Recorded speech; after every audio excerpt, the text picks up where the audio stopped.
Hi everybody, it's me, Witch Joseph, and today I'm doing a small tutorial on how to create a harvest corn doll. You will need some corn husks like these pictured here and 2 packs of Rit black dye.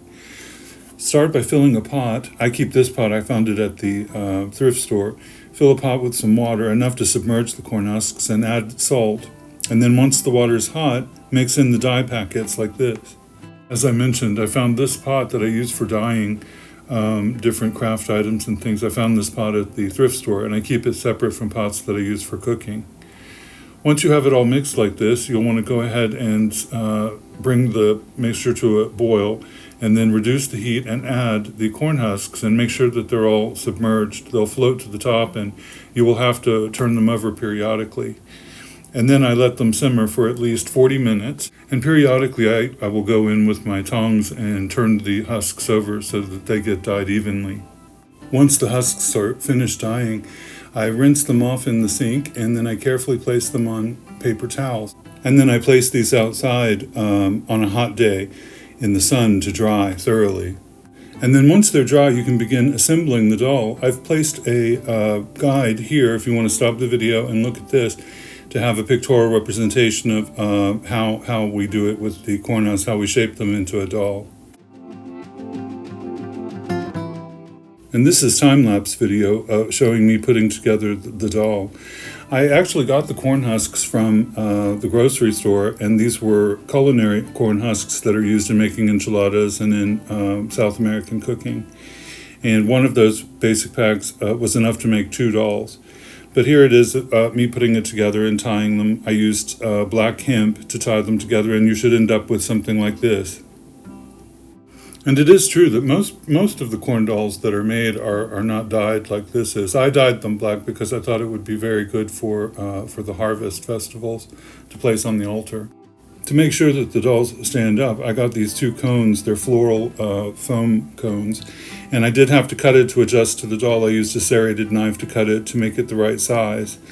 And then after that, I used tacky glue. You can use hot glue, though, or any kind of adhesive. But I used tacky glue, which is an excellent adhesive for this type of thing, to glue the doll onto the floral stand.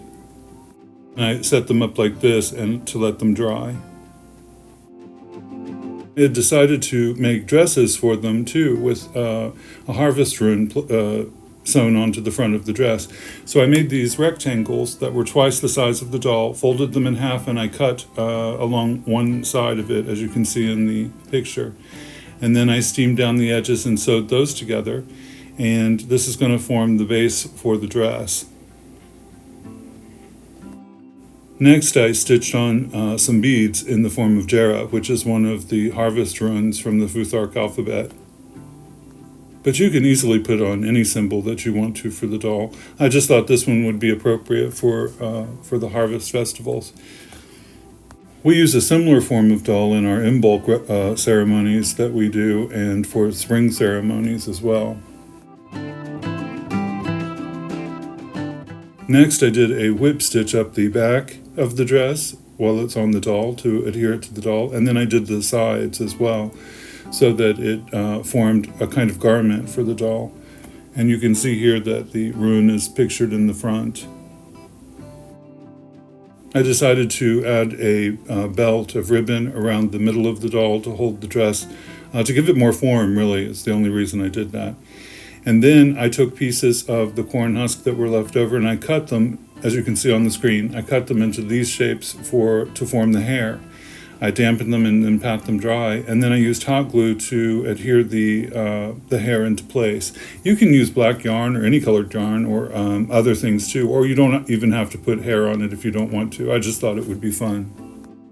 Also, be very careful when you're using a hot glue gun. The glue gets very hot, so just be careful when you're putting the hair into place and everything on the doll. And then you should end up with something like this. And of course, I encourage you to make the doll your own, add your own items to it, and make it special for your celebrations and for your altar, or for whatever you use it for. I might put one of these on the dinner table at Mabon, since I consider it to be one of our Thanksgiving festivals. Anyway, I hope everyone's having a great day. And I will also put a link to the blog that has the written instructions in it on how to make these. Blessed be and peace.